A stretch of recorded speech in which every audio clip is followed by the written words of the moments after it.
العلم هو النور الهادي والمفتاح لكل الخير من يرد الله به خيرا في الدين يفقهه فيدري نفهم بالعلم القرآن بالعلم يزيد الإيمان وبه يمتاز الإنسان وبفكر عال وبيان. بسم الله الرحمن الرحيم. الحمد لله رب العالمين والعاقبة للمتقين والصلاة والسلام على سيد الأنبياء والمرسلين سيدنا وحبيبنا وحبيب رب العالمين محمد وعلى آله وأصحابه ومن هدى بهديه إلى يوم الدين. اس سے قبل احادیث مبارکہ سے متعلق حضرات صحابہ کرام رضوان اللہ تعالی عنہ اجمعین کے رویے کو بیان کیا گیا کہ سیدنا حضرت انس بن مالک، حضرت عبداللہ بن مسعود، حضرت عبداللہ بن عباس رضی اللہ تعالی عنہ نبی کریم صلی اللہ علیہ وسلم کی احادیث کو نقل کرنے میں حد درجہ احتیاط سے کام لیتے تھے، اور ہر کس و ناقص کی بات کو جو نبی کریم صلی اللہ علیہ وسلم کی طرف وہ منسوب کر دیتا تھا اسے قبول نہیں کیا کرتے تھے۔ اب اس کے بعد اس باب میں بیان کر رہے ہیں باب بیان ان الاسناد من الدین وان الروایت لا تكون الا عن الثقات وان جرح الرواة بما هو فيهم جائز بل واجب وانه ليس من الغیبة المحرمة بل في الذب عن الشریعة المکرمة۔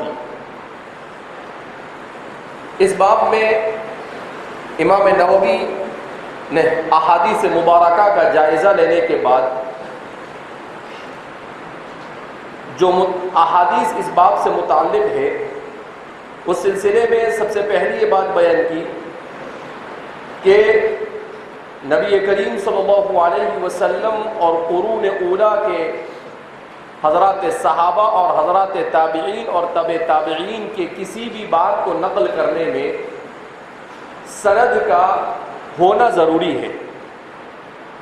قرون اولیٰ مفضلہ اور اقوال رسول صلی اللہ علیہ وسلم کے باب میں سند کے بغیر کسی بھی قول اور کسی بھی بات کا ذرہ برابر اعتبار نہیں کیا جائے گا۔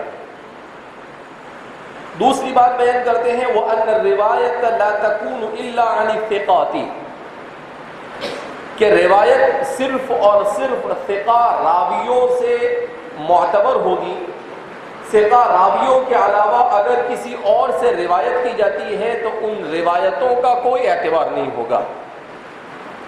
تیسری چیز جو اس باب میں ذکر کر رہے ہیں وہ یہ ہے کہ ان جرح الرواة بما هو فيهم جائز بل واجب، کہ حدیث کے باب میں رجال پر جرح کرنا یہ صرف جائز ہی نہیں ہے بلکہ واجب ہے۔ اس لیے کہ جیسا کہ آپ جانتے ہیں حضرات محدثین جب جرح کرنے پر آتے ہیں تو سخت سے سخت جرح کرتے ہیں، جیسا جرح کرنے کی ضرورت ہوتی ہے اسی انداز میں وہ جرح کرتے ہیں۔ کبھی کذاب کہہ دیتے ہیں، کبھی دجال کہہ دیتے ہیں اور طرح طرح کے۔ اب تو فرماتے ہیں کہ کیا اس طرح سے جرح کرنا جائز ہے یا نہیں؟ تو فرماتے ہیں بل واجب، صرف جائز ہی نہیں ہے بلکہ واجب ہے۔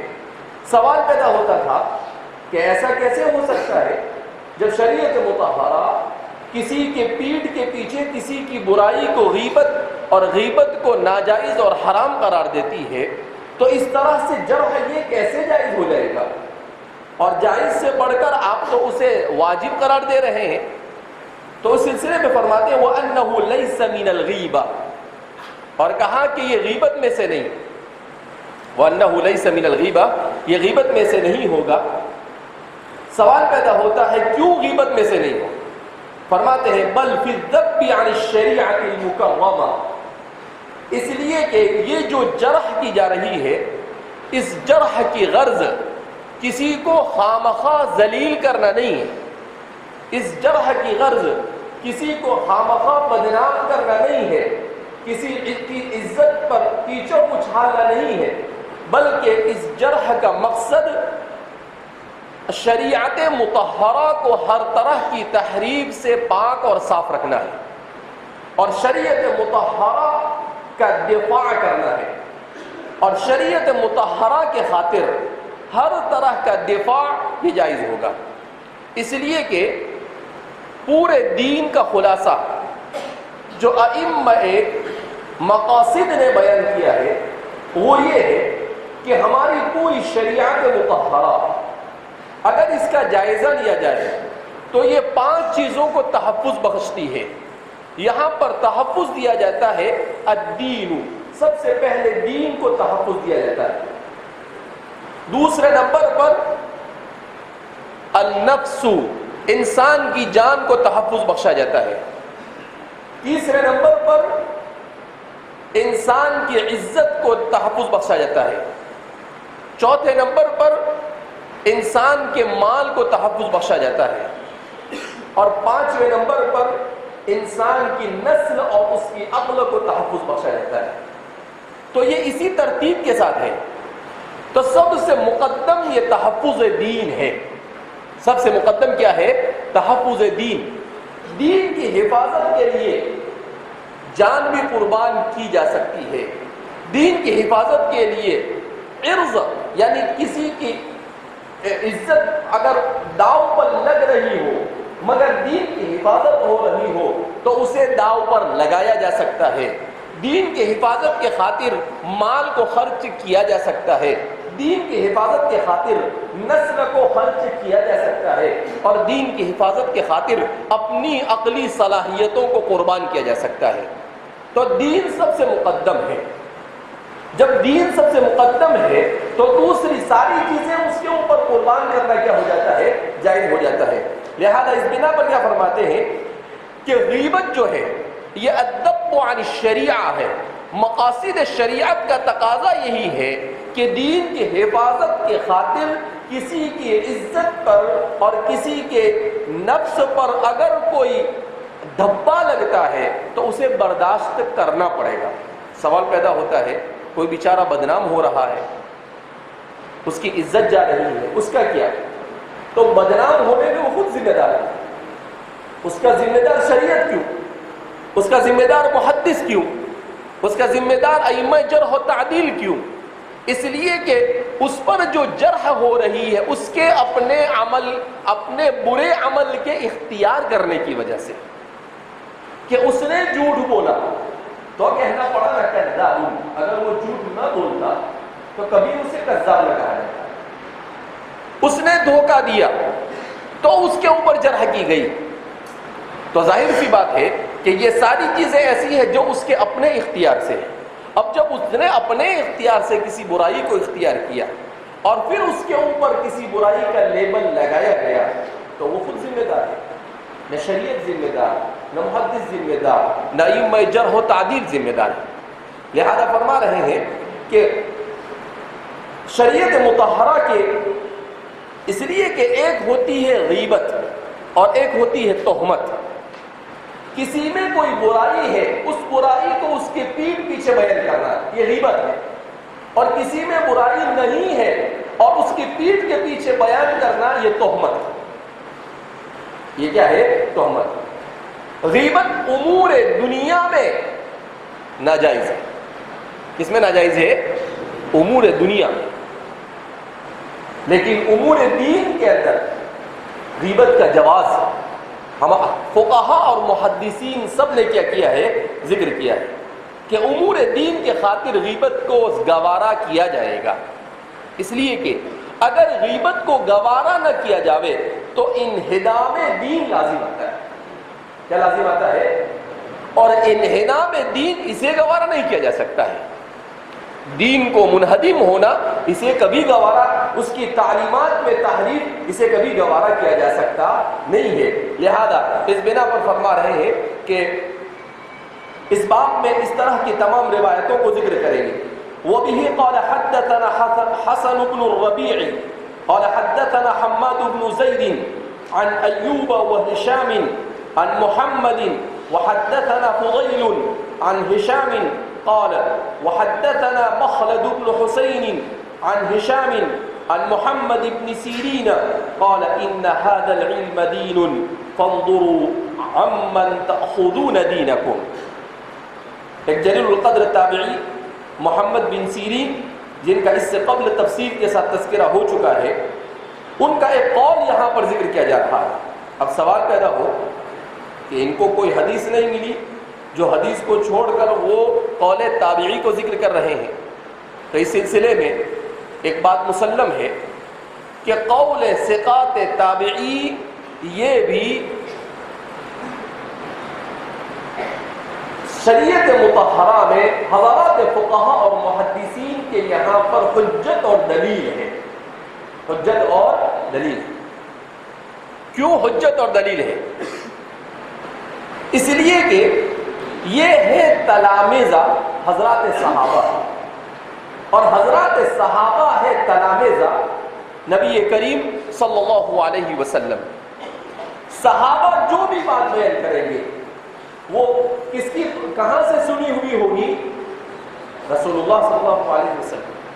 اور حضرات تابعین میں جو ثقات اور ائمہ کی حیثیت رکھتے ہیں، جو متقنین اور ثبت ہے، وہ جو بھی بات بیان کریں گے انہوں نے کس سے سنی ہوگی؟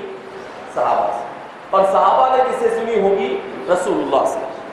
تو بعض مرتبہ ایسا ہوتا تھا کہ حضرات تابعین کبھی کوئی موقع اور محل کو دیکھ کر مناسب نہ سمجھ کر اپنی سند کو ذکر نہیں کرتے تھے اور اپنے طور پر کسی بات کو بیان کر دیتے تھے.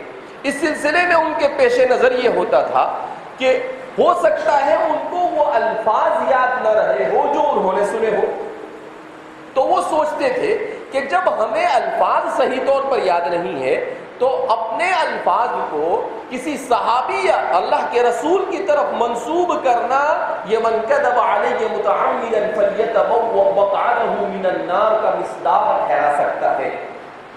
لہذا احتیاط اس میں ہے کہ ان کا نام نہ لیا جائے، لہذا اس نام کو کیا کر دیتے تھے؟ وہ ترک کر دیتے تھے. بعض مرتبہ ایسا ہوتا تھا کہ وہ کسی بات کو بیان کرتے تھے مگر بات کو بیان کرتے ہوئے انہیں اپنی سند کے سلسلے میں کچھ یہ ہو جاتا تھا کہ پتہ نہیں سند میں کیا ہے کیا نہیں.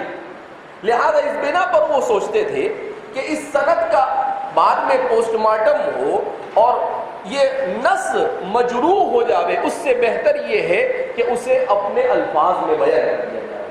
تو اس لیے احتیاط کے پیش نظر حضرات تابعین اور حضرات تبع تابعین بعض مرتبہ اپنے الفاظ میں کسی بات کو بیان کر دیا کرتے تھے، لیکن چونکہ ان کی بات یہ اللہ کے رسول تک بہت قریب واسطوں کے ساتھ پہنچ جاتی، اور عام طور پر اس زمانے میں حضرات محدثین کا اور حضرات فقہا کا مزاج یہ تھا کہ وہ نصوص کے بڑے پابند تھے، وہ اپنی باتوں کو زیادہ بیان نہیں کرتے تھے.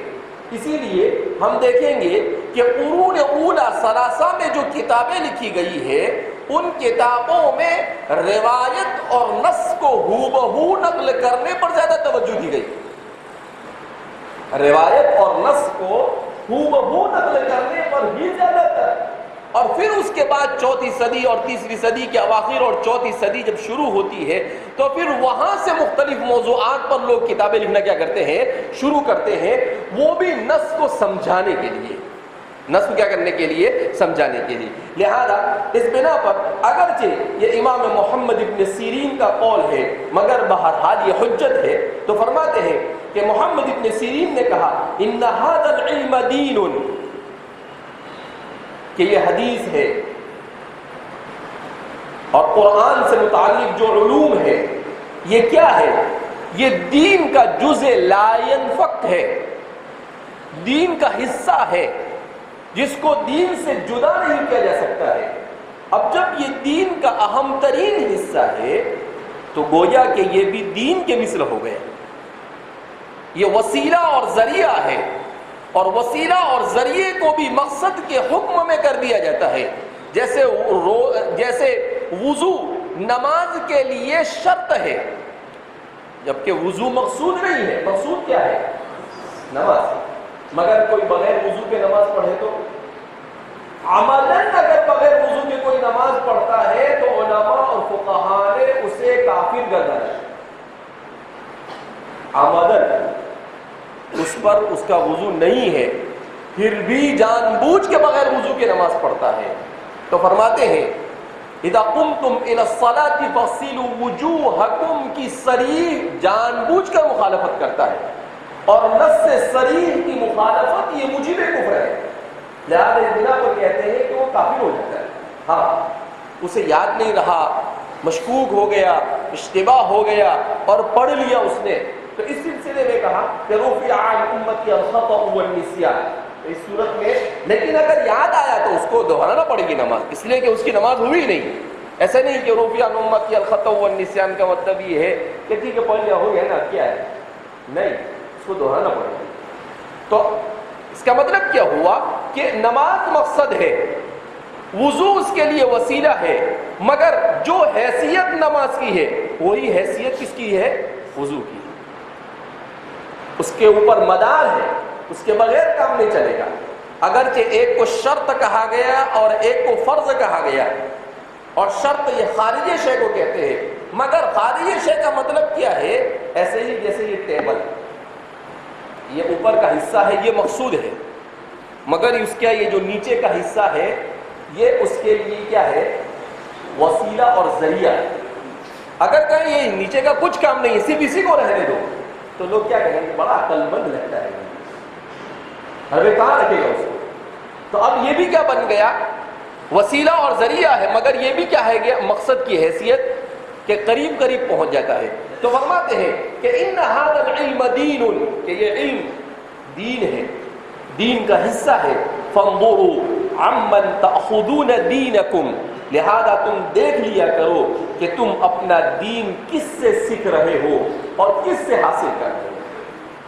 کہا نہیں چلے گا کسی سے بھی اٹھا کر تم حدیث بیان کرنا کیا کر دو؟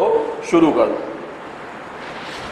کہا پہلے مکمل طور پر اس کا معائنہ کرنا پڑے گا، اور اس کا معائنہ کرنے کے بعد دیکھا جائے گا کہ اس سے دین لینا جائز ہے یا نہیں ہے. ہاں اگر وہ مکمل طور پر عادل اور ضابط ہے تو آپ اس کی بات کو آگے نقل کر سکتے ہیں. اگر وہ ضبط سے عاری ہے تو اس صورت میں آپ اس کی کسی بھی بات کو آگے نقل کر سکتے نہیں ہے. تو فرماتے ان هذا العلم دين فانظروا عمن تأخذون دينكم. وبه قال حدثنا ابو جعفر محمد بن الصباح قال حدثنا اسماعيل بن زكريا عن عاصم الأحول عن ابن سيرين قال لم يكونوا يسألون عن الإسناد فلما وقعت الفتنة قالوا سموا لنا رجالكم فينظر إلى أهل السنة فيؤخذ حديثهم وينظر إلى أهل البدع فلا يؤخذ حديثهم. محمد ابن سیرین ہی کے حوالے سے ایک اور اصول کو ذکر کیا جا رہا ہے. امام مسلم اپنے استاد ابو جعفر محمد بن الصباح کے حوالے سے نقل کرتے ہیں، وہ اپنی سند سے بیان کرتے ہیں کہ محمد ابن سیرین نے کہا لم یکونوا یسألون عن الاسناد، تاریخ اسناد کو بیان کر رہے ہیں کہ یہ اسناد کی چھان پھٹک کب سے شروع ہوئی اور کس طرح سے اسناد کی چھان پھٹک کی جاتی تھی. تو فرماتے ہیں لم یکونوا یسألون عن الاسناد، کہ وہ لوگ ای الصحابۃ ومن تلمذ عندهم، یعنی صحابہ اور ان کے تلامذہ،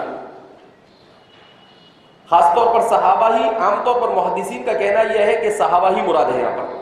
لم یکونوا یسألون عن الاسناد، کہا کہ وہ اسناد کے بارے میں نہیں پوچھتے تھے، سند کے بارے میں وہ پوچھتے نہیں تھے. فلما وقعت الفتنہ، مگر جب فتنہ واقع ہو گیا، کیا مطلب؟ سن ہجری 34 میں حضرت عثمان ابن عفان رضی اللہ تعالی عنہ کی جب شہادت ہو گئی تو یہ تاریخ اسلام میں مسلمانوں کے اپنا اندرونی اعتبار سے واقع ہونے والا یہ سب سے پہلا فتنہ تھا. تو جب بھی الفتنہ کہا جاتا ہے اس سے مراد قتل عثمان ہوتا ہے. یعنی لوگوں نے حضرت عثمان بن عفان رضی اللہ تعالیٰ عنہ پر خواہ تہمتیں لگا کر انہیں قتل کر دیا. بلوائیوں نے مدینہ منورہ میں وہ لوگ آئے، کچھ کوفہ سے آئے، کچھ بصرہ سے آئے، کچھ شام سے آئے، کچھ مصر سے آئے، اور عام طور پر مصر کے افراد تھے اور کوفہ اور بصرہ کے افراد تھے، اور ان سب نے مل کر حضرت عثمان بن عفان رضی اللہ تعالیٰ عنہ پر دباؤ ڈالا اور آپ کو اقربا پرستی کا یعنی طعنہ دیا، اور بھی بہت ساری چیزوں کو، فضول خرچی کا طعنہ آپ کو دیا، اور آپ سے کہا کہ آپ خلافت سے دستبردار ہو. کافی دنوں تک آپ ان سے سمجھاتے رہے. جو بڑا دردناک واقعہ ہے حضرت عثمان بن عفان کی سیرت کا، مگر وہ نہیں سمجھے. حضرات صحابہ نے بہت کوششیں کی، مگر چونکہ ان کا بڑا حلقہ ہو گیا تھا اور انہوں نے کسی نہ کسی طریقے سے حضرات صحابہ کرام رضوان اللہ تعالیٰ عنہم اجمعین کو آپس میں بھڑانے کا پلان بنایا تھا. اثر اہل الکتاب فی الحروب والفتن الداخلیہ فی القرن الاول کے مصنف محمد جمیل المصری، انہوں نے لکھا ہے کہ اصل میں اس واقعے کے پیچھے سب سے زیادہ جو دماغ کام کرتا تھا وہ تھا یہودیوں کا، عبداللہ بن سبا کا. کہا کہ یہ سبائی لوگ تھے سب. تو ان لوگوں نے حضرت عثمان بن عفان رضی اللہ تعالیٰ عنہ کو کسی طریقے سے شہید کر دیا. اب فرماتے ہیں کہ جب تک کہ شہادت عثمان کا غمناک واقعہ پیش نہیں آیا تھا، وہاں تک کہ حضرات صحابہ کوئی بہت زیادہ زور نہیں دیتے تھے. کیا بول رہا ہوں میں؟ بہت زیادہ زور نہیں دیتے. اس کا مطلب زور دیتے تھے. لِكَثْرَةِ الْأَمَانَةِ فِي مُجْتَمَعِهِمْ، ان کے مجتمع میں امانت باقی تھی، ثقافت باقی تھی. اغلبیہم الصحابہ، ان کی اکثریت حضرات صحابہ پر مشتمل تھی. اور جب صحابہ پر مشتمل تھی تو ظاہر سی بات ہے کہ حضرات صحابہ کبھی ایسا نہیں ہو سکتا کہ آپ صلی اللہ علیہ وسلم کی طرف کسی غلط چیز کو منسوخ کریں. یہ ناممکنات میں سے، کیا بول رہا ہوں؟ ناممکنات میں سے. اسی لیے ہمارے محدثین نے اصول بنایا، الصحابۃ کلہم عدول. کوئی یہ بھی کہہ سکتا ہے انسان تو تھے نا، وہ انسان تھے مگر انسانیت سے اونچے اٹھے ہوئے. وہ اسی لیے ہمارے اہل سنت والجماعت نے بہت اچھی تعبیر استعمال کی ہے، الانبیاء معصومون والصحابۃ محفوظون. کیا فرماتے ہیں؟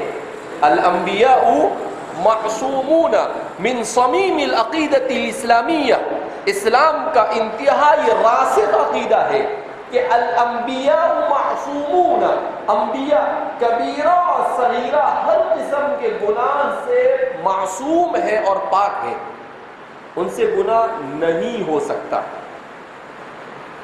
اور حضرات صحابہ کے بارے میں کہا والصحابۃ محفوظون، کہ صحابہ اگرچہ انبیاء نہیں ہے اور انبیاء کے درجے تک کے معصوم نہیں ہے، کبیرہ اور صغیرہ سے بالکل منزہ اور مبرہ نہیں ہے، مگر اللہ رب العزت نے ان لوگوں کی خیانت اور کذب، وعدہ خلافی، اس طرح کے بہت سارے کبائر سے ان کو محفوظ رکھا ہے. فَهُمْ مَحْفُوظُونَ مِنَ اللَّهِ، وہ من جانب اللہ محفوظ ہے. اور جب وہ محفوظ ہے لہذا وہ کبھی ان کے ذہن و دماغ میں بھی نبی کریم صلی اللہ علیہ وسلم کی جانب کوئی غلط چیز کو منسوب کرنا آ ہی نہیں سکتا ہے، چاہے من قبل الفتح او بعدہ، چاہے وہ فتح مکہ سے پہلے ایمان لائے ہو، چاہے فتح مکہ کے بعد ایمان لائے، چاہے اس لیے کہ صحبت انسان کی زندگی پر جو اثر ڈالتی ہے دوسری کوئی چیز انسان کی زندگی پر اتنا اثر نہیں ڈالتی ہے جتنا صحبت ڈالتی ہے۔ اسی لیے کہتے ہیں کہ کسی ولی کے ایک گھڑی صحبت انسان کو کیا سے کیا بنا دیتی ہے، تو نبی کی صحبت انسان کو انسانیت سے نکال کر ایک اور بلند مقام پر پہنچا دیتی ہے، اس لیے کہ وہ نبی کی صحبت ہے۔ اسی لیے تو کہتے ہیں وہ کیا تھا جس نے چرواہوں کو مسیحا بنا دیا، وہ صحبت تھی۔ وہ کیا تھی؟ علامہ اقبال، یہ قادیانیت کا فتنہ شروع زمانے میں بڑی شدت کے ساتھ چلا، علامہ اقبال تھوڑا سا اس سے متاثر ہو گئے تھے۔ مولانا سعید اکبر آبادی، سعید اکبر نجیب آبادی تاریخ اسلام کے مصنف، وہ بھی اس سے متاثر ہو گئے۔ علامہ اقبال متاثر ہوئے تو کسی نے کہا کہ بھائی علامہ کسی عالم کو جا کر ملیے اور اپنی باتوں کو بیان کیجئے ان کے سامنے، تو آپ کا مسئلہ حل ہوگا، ورنہ آپ کہاں جائیں گے کچھ پتہ بھی نہیں چلے گا۔ تو علامہ اقبال علامہ انور شاہ کشمیری کی خدمت میں حاضر ہوئے۔ علامہ اقبال بھی کشمیر کے تھے اصلاً، اور علامہ انور شاہ کشمیری بھی کشمیر کے تھے، کلاہما من کشمیر۔ تو ان کی صحبت میں آئے، ان کی مجلس میں بیٹھے۔ اللہ کا کرنا ایسا کہ وہ بہت سارے سوالات ذہن میں لے کر آئے اور سوچا کہ مجلس ختم ہوگی تو یہ پوچھوں گا، یہ پوچھوں گا، یہ پوچھوں گا۔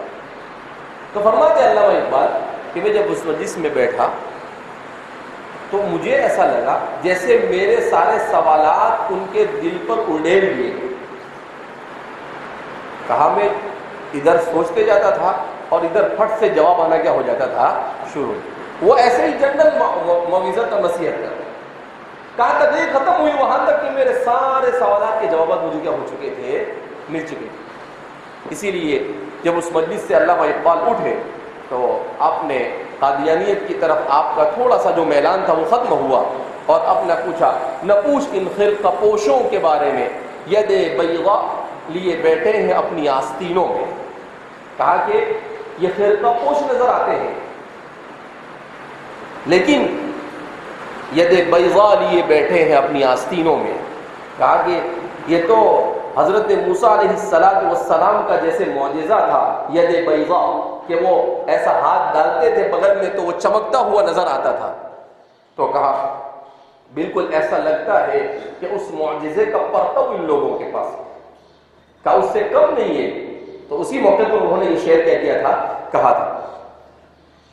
تو اب وہ دیکھ سکتے ہیں آپ، ایک محدث جو 13ویں صدی ہجری میں آتا ہے، اس کی صحبت میں علامہ اقبال جیسا شاعر اور فلسفی بیٹھ کر جب یہ کہہ سکتا ہے تو حضرات صحابہ نے حضور کی صحبت پائی ہوگی، ان کی صورتحال کیسی ہوگی؟ ایک مجلس میں 13ویں صدی کے محدث کی مجلس میں بیٹھ کر اپنے زمانے کا حکیم اور فلسفی اور شاعر، سب سے بڑا شاعر، جب وہ یہ تاثرات دے سکتا ہے تو حضرات صحابہ نے اللہ کے رسول صلی اللہ علیہ وسلم کی صحبت بابرکت سے کیا نہیں حاصل کیا ہوگا۔ اسی لیے تو کہتے ہیں کہ حضرات صحابہ کرام رضوان اللہ تعالی عنہم اجمعین اتنے بلند مقام پر فائز تھے کہ دنیا کا ان کے بعد کا سب سے بڑا ولی بھی ان کے ادنا سے ادنا مقام تک نہیں پہنچ سکتا ہے، چاہے وہ اپنے زمانے کا مجدد نہیں باوائے مجدد ہو، تب بھی فضل اور کمال میں ان تک نہیں پہنچ سکتا. اسی لیے میں نے اس سے پہلے بھی آپ کے سامنے نقل کیا تھا کہ کسی نے حسن بصری سے پوچھا کہ عمر ابن عبدالعزیز افضل ہے یا معاویہ افضل ہے؟ تو حسن بصری نے جواب دیا تھا، کہا معاویہ نے صحبت رسول میں رہ کر جو جہاد کیا، اس جہاد کے دوران یا سفر کے دوران جو گرد و غبار اڑ کر ان کے گھوڑے کے ناک میں گئی، کہا عمر ابن عبدالعزیز وہاں تک بھی نہیں پہنچ سکتے، چے جائے کہ کہاں تک پہنچے، معاویہ سے بلند ہو جاتے. کہا ان کے عدل کی وجہ سے انہیں خلیفہ خامس کہنا یہ ایک الگ بات ہے، اور صحابیت کے ساتھ ان کا مقابلہ کرنا یہ بالکل اس سے الگ ہے. ان کے عدل و انصاف کی وجہ سے کہہ دیا گیا، کوئی مسئلہ نہیں، لیکن معاویہ کے ساتھ، صحابیت کے ساتھ ان کی کوئی تلنا نہیں کی جا سکتی ہے، ان کا کوئی مقارنہ اور ان کا تقابل اور برابری نہیں کی جا سکتی ہے. تو یہ ہے حضرات صحابہ کرام رضوان اللہ تعالی مجمعین. تو فرماتے ہیں کہ جب فتنہ ہو گیا، قالوا سموا لنا رجالکم، تو اب صحابہ نے کہا اچھا قد بدأ الگڑبڑ، گڑبڑ کیا ہو چکی ہے، شروع ہوگی.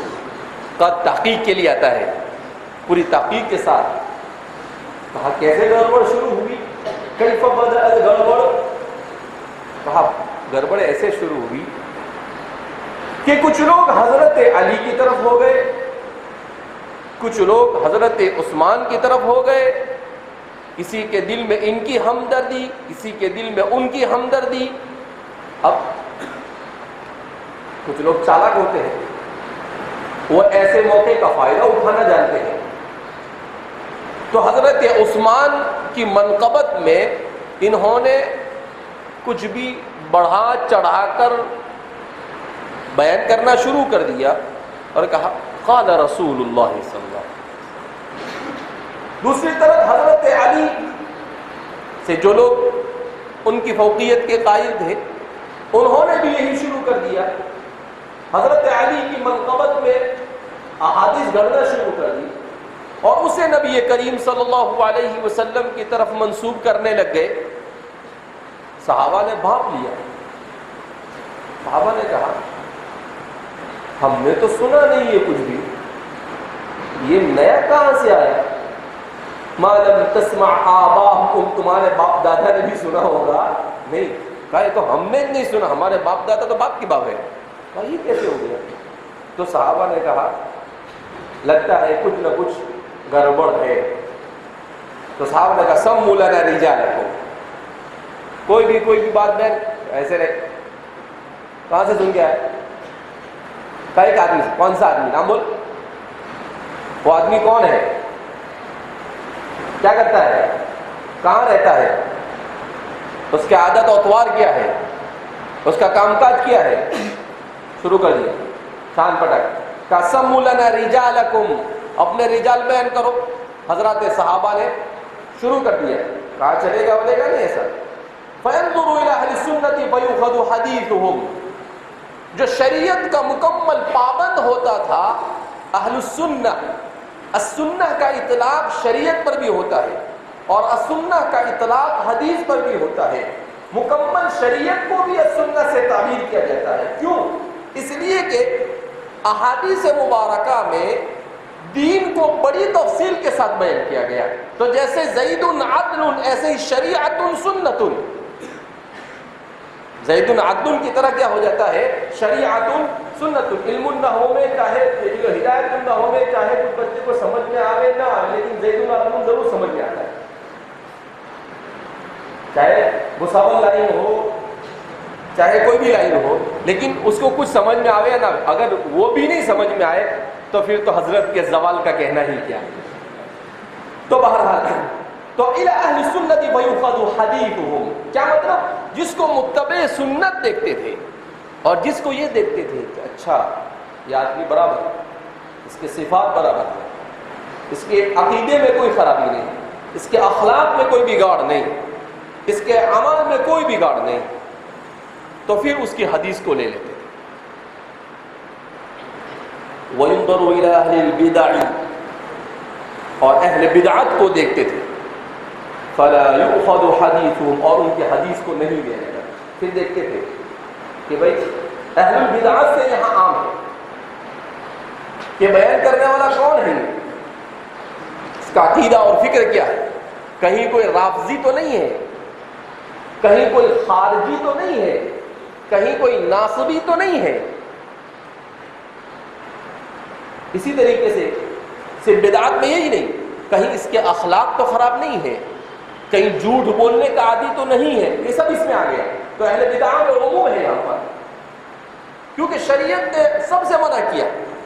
تو اگر اس کو عموم پر لے جایا جائے تو دین، یعنی اگر فقہا کو اور علماء سے پوچھا جاوے بدعت کس کو کہتے ہیں تو کہا جاتا ہے جو چیز جزو شریعت نہ ہو اسے جزو شریعت بنانا، یہ بدعت ہے۔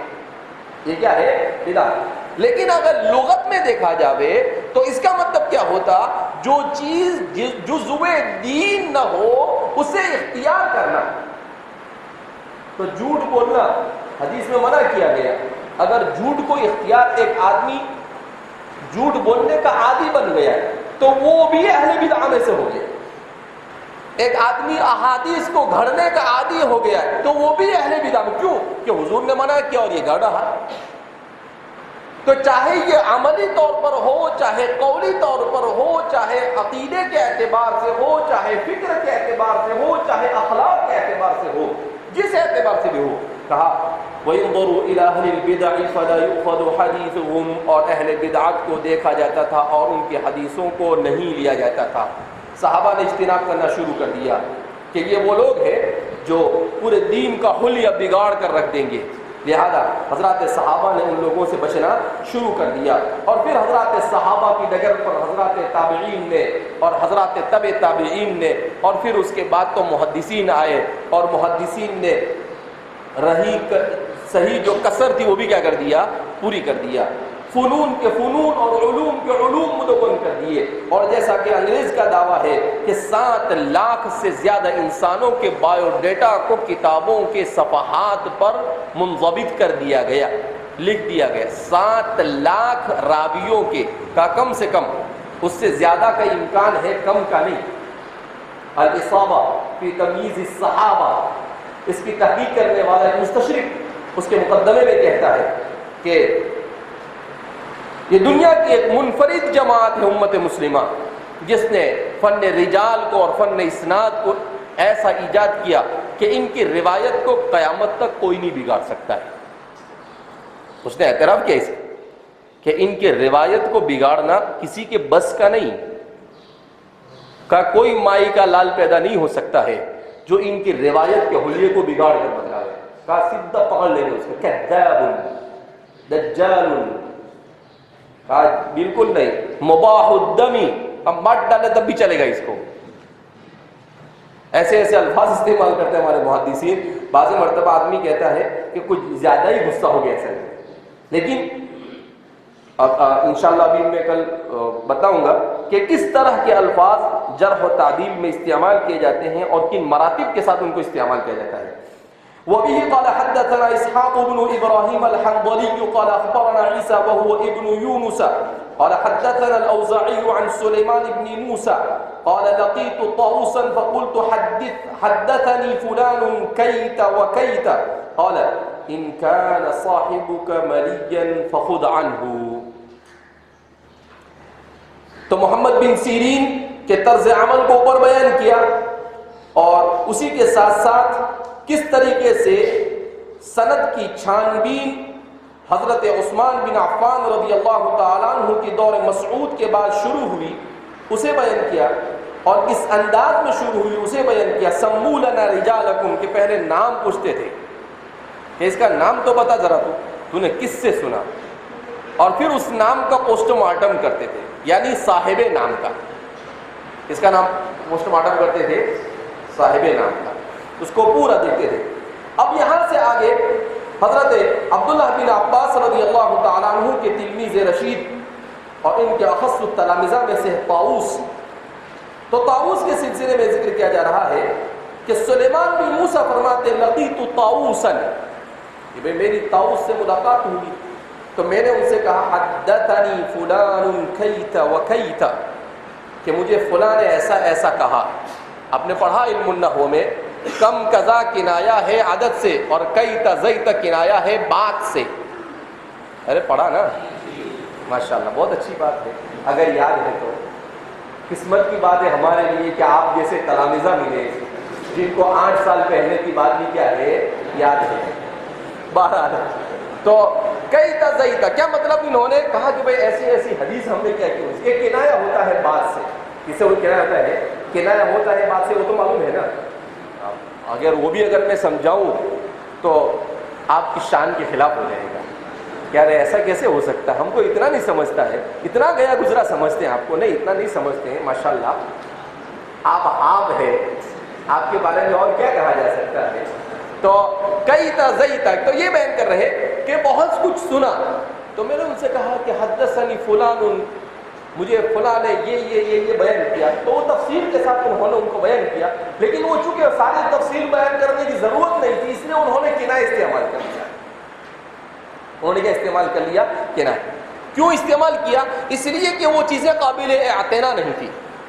وہ چیزیں کیا تھی؟ لا یعنی چیزیں تھیں. تو اس لیے انہوں نے اس کو بیان نہیں کیا. کئی تزئیتا بہت کچھ تھا، بس وہ آپ کو جاننے کی ضرورت نہیں ہے. تو طاؤس کہتے ہیں کیا ہے بھائی، کیا اٹھا کے لائے؟ کہاں سے سن کے لائے؟ کس نے بتایا تجھے؟ تو طاؤس نے اس کی چھان پٹک شروع کی. تو اس کو بیان کر رہے ہیں کہ طاؤس نے سن نہیں لیا، کہا کہ ماشاءاللہ بہت نئی بات لائے آپ کو، ماشاءاللہ آپ کے کیا کہنے ہیں. کہا نہیں. وہ فوراً وہ کیا ہو گئے، طاؤس نے کہا کیا ہے بھائی موسیٰ کیا سن کے لائے تو؟ کس سے سنا؟ تو ایسا کر کے انہوں نے اس سے تحقیق شروع کی. تو اس سے کیا معلوم ہوا کہ حضرات صحابہ نے اور حضرات صحابہ کے بعد حضرات تابعین نے بھی یہی طریقہ اختیار کیا جو انہوں نے صحابہ سے دیکھا، جو انہوں نے صحابہ سے کیا کیا دیکھا. ایک عجیب و غریب صورتحال ہے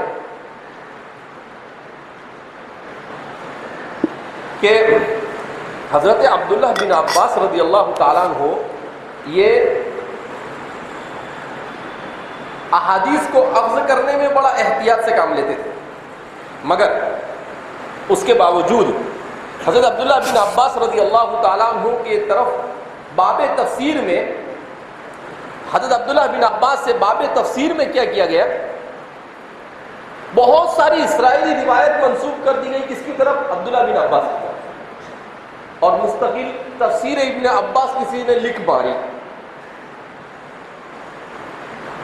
عبداللہ بن عباس نے کوئی تفسیر لکھی نہیں. کسی نے کیا کیا، حضرت عبداللہ بن عباس سے تفسیر کے باب میں جو روایتیں تھیں وہ ساری کے ساری جمع کر دی اور اس پر کوئی تحقیق اور تخریج کا کام نہیں کیا اور اس کا نام بھی رکھ دیا تفسیر ابن عباس. آدمی خوش ہو جاتا ہے ماشاءاللہ حضرت عبداللہ بن عباس کی تفسیر. اس کی تفسیر ہے، اس میں اکثر و بیشتر یہ کیا گیا ہے کہ اسرائیلی روایتوں کو بھرمار اور اسانید کی کوئی تحقیق نہیں. لہذا تفسیر ابن عباس سے اس طرح سے آنکھ بند کر استفادہ نہیں کرنا چاہیے. میں معلوم کرتا ہوں کہ تفسیر ابن عباس کی کسی نے تحقیق یا تخریج کی ہے یا نہیں. اگر تحقیق و تخریج کی ہوگی اچھی تو میں آپ کو بتلاؤں گا، اگر نہیں کی ہوگی تو کہہ دوں گا کہ بھئی ایسا کچھ ہے نہیں. لہذا تفسیر ابن عباس سے متاثر ہو کر اسے لینے کی ضرورت